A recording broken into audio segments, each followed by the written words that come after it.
பாண்டிய நாட்டு சமையல். இது எங்களோட புது சேனல். நாங்கள் போடுற ஃபர்ஸ்ட் வீடியோ. பாண்டியன் நாடுனாலே தெரியும்னு நினைக்கிறேன். மதுரை தான், மதுரை ஸ்டைலில் தான் சமைக்க போகிறேன். மதுரை ஸ்டைல் மட்டும் கிடையாது, எல்லா வகையான டிஷ்ஷும் நான் சமைக்கிறேன். அதுக்கு நீங்கள் பிடிச்சிருந்தா லைக் பண்ணுங்க. செய்கிற டிஷ்ஷு பிடிச்சிருந்தா செஞ்சு பார்த்து கமெண்ட்ல போடுங்க. சப்ஸ்கிரைப் பண்ணுங்க. பெல் ஐக்கான் பட்டனையும் அமைக்கிடுங்க. ஓகே, இப்போ நம்ம வீடியோக்குள்ள போகலாம். இன்னைக்கு சமைக்க போற டிஷ் வந்து கருப்பட்டி பணியாரம். ஒரு பாரம்பரியமான உணவு தான். அதுக்கு தேவையான பொருட்களை பார்க்கலாம். நான் இந்த பவுல் தான் கனெக்ட் பண்ணியிருக்கிறேன். நீங்க எந்த அளவுனாலும் எடுத்துக்கலாம். ஒரு கிளாஸா இருந்தாலும் சரி, பவுலா இருந்தாலும் சரி. இந்த பவுலுக்கு ஒரு 3/4 இது பச்சரிசி எடுத்துருக்கிறேன். அதே அளவுக்கு இட்லி அரிசி, ஏலக்காய் ஒரு 5 ஏலக்காய் எடுத்துருக்கிறேன். 1 ஸ்பூன் வெந்தயம், ஒரு பவுல் ஃபுல்லா கருப்பட்டி, ஒரு 1/4 கப் அந்த பவுலுக்கு உளுந்து, தேங்காய் நான் கத்தியில வந்து கட் பண்ணி போட்டிருக்கிறேன் துருவாம. இப்ப அடுத்து என்ன பண்ணலாம் நம்ம பார்க்கலாம். இதுக்கு எப்படி அரைக்கலாங்கிறத சொல்றேன். மாவு, இந்த பச்சரிசி, இட்லி அரிசி, வெந்தயம், உளுந்து, இந்த 4யுமே ஒரு 4 hours ஊற வச்சுக்கோங்க. ஊற வச்சு அதை கிரைண்டர்ல ரொம்ப தண்ணியா இல்லாம கொஞ்சம் டைட்டா அரைச்சுக்கோங்க. நான் ஏற்கனவே ஊற வச்சு அரைச்சு ஒரு 8 hours புளிக்க வச்சு எடுத்திருக்கேன். இட்லி மாவுக்கு என்ன பண்ணுவீங்களோ அதே பதம் தான். இந்த கன்சிஸ்டன்சி இருந்தா போதும். பார்த்துக்கோங்க, ரொம்ப டைட்டாகவும் இல்லாம ரொம்ப தண்ணியாகவும் இல்லாம இந்த அளவுக்கு இருக்கணும்.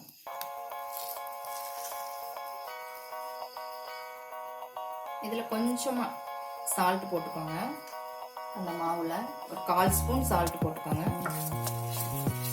இந்த சால்ட் எதுக்குன்னா இந்த இனிப்பை எடுத்து கொடுக்கும். எப்பயுமே எந்த ஸ்வீட் செஞ்சாலும் ஒரு 1/4 ஸ்பூன் சால்ட் போட்டுக்கிட்டீங்கன்னா போதும்.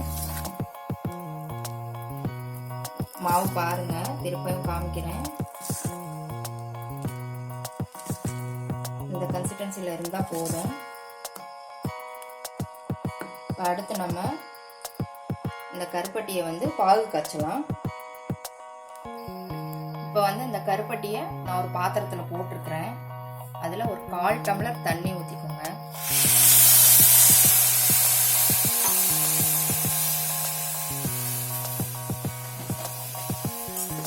அது நல்லா மெல்ட் ஆகணும்.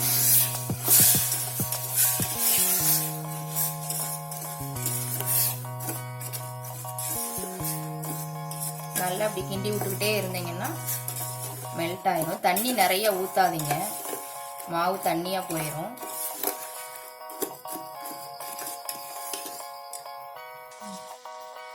இப்ப பாருங்க எந்த அளவுக்கு மெல்ட் ஆயிருக்குன்னு உங்களுக்கு தெரியும். நல்லா கரையணும். இது பாகு வரணும் அப்படின்னு பதமெல்லாம் கிடையாது. இது மெல்ட் ஆயிருச்சுன்னா போதும். கருப்பட்டி தான் போடணும் கிடையாது, நீங்க வெல்லமும் சேர்க்கலாம். வெல்லத்தை விட ஆனா டேஸ்டா வந்து கொடுக்கறது வந்து கருப்பட்டி தான். இது உடம்புக்கு ரொம்ப நல்லது. இப்ப பாருங்க, நான் இதை வடிகட்டுறேன். மாவுலேயும் வடிகட்டிட்டு யூஸ் பண்ணுங்க. மண் ஏதாவது இருக்கும். இப்ப பாருங்க, நான் அந்த வடிகட்டின கருப்பட்டி பாலை சேர்த்து கலந்துருக்கேன் மாவோட. எந்த அளவுக்கு இருக்கு பாத்தீங்களா? அதுக்குதான் மாவு வந்து நம்ம டைட்டா அரைக்கணும். கருப்பட்டி பால் ஊற்றும் போது அது கரெக்டா இருக்கும். இந்த மாவு ரெடி ஆயிடுச்சு. இதுல நான் இப்போ ஒரு 5 ஏலக்காய் போடுறேன். முழுசா போட விருப்பம் இருக்கிறவங்க லேசா தட்டி போடலாம், இல்லைன்னா நீங்க பவுடர் பண்ணியும் போடலாம். இப்ப அடுத்து நம்ம இதுல தேங்காயை வணக்கி போடணும்.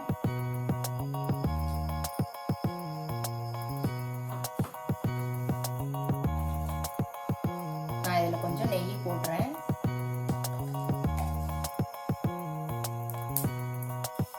தேவையான அளவு போட்டுக்கலாம். நான் கம்மியாக தான் யூஸ் பண்ணுறேன். இதில் தேங்காய் போடுறேன்.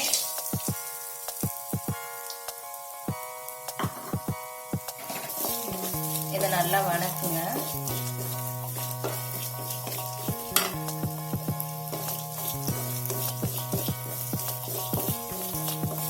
நல்லா வணக்கி இந்த மாவில் கலந்துடணும். அவ்வளோதான்.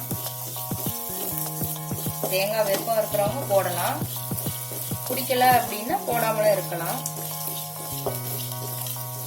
நாங்கள் தேங்காய் போட்டு தான் செய்வோம். ட்ரை பண்ணி பாருங்க, பிடிக்கும் கண்டிப்பாக உங்களுக்கு.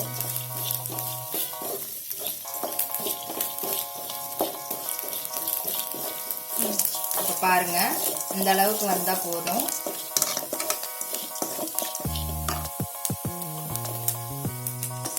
இதை வந்து நான் மாவுல கலக்க போறேன்.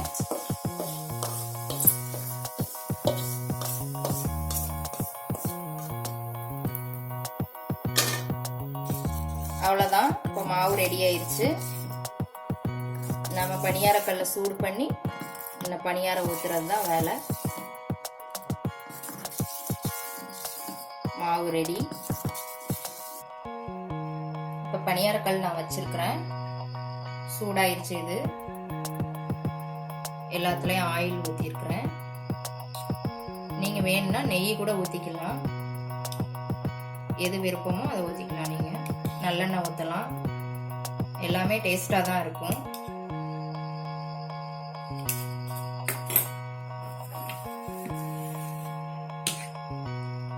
நல்லா மாவை கலந்து விட்டு ஊத்துங்க.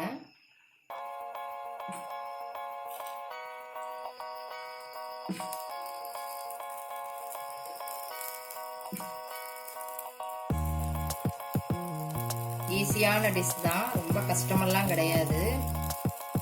நல்லா டேஸ்டியான ஃபுட்டு. நீங்க ஸ்நாக்ஸா கூட செஞ்சு சாப்பிடலாம்.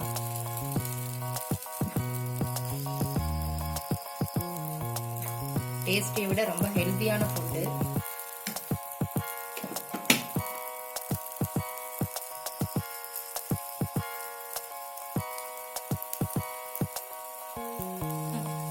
பாருங்க, இது வெந்துருச்சு.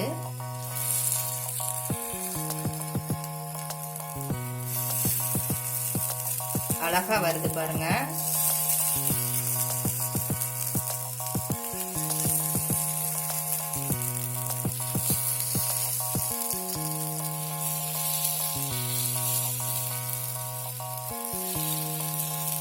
மெதுவா திருப்புங்க, ஈஸியா வரும். நீங்க அரிசி உளுந்து எல்லாம் அளவு கரெக்டா போட்டீங்கன்னா ஒண்ணு மாதிரி வரும். இந்த கருப்பட்டி போடுறதுனாலதான் இந்த கலர் வருது உங்களுக்கு.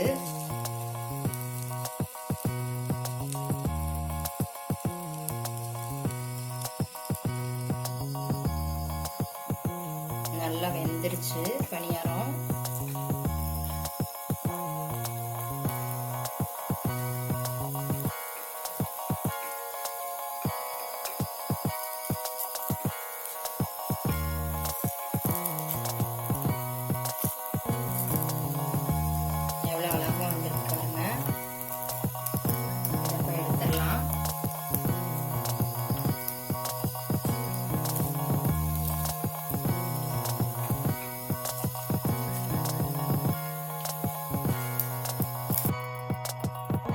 பாருங்க எப்படி வந்திருக்குன்னு. சாஃப்டா நான் பிச்சு காமிக்கிறேன். உள்ள அழகா வெந்திருக்குது. டேஸ்டா இருக்கும். சாப்பிட்டு பாருங்க, குழந்தைங்களுக்கெல்லாம் ரொம்ப பிடிக்கும்.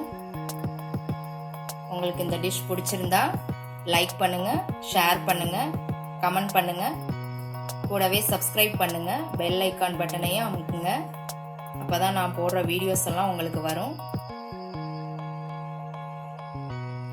அன்போடு சமைத்து ஆனந்தமாய் உண்டு இன்பமாய் வாழுங்கள்.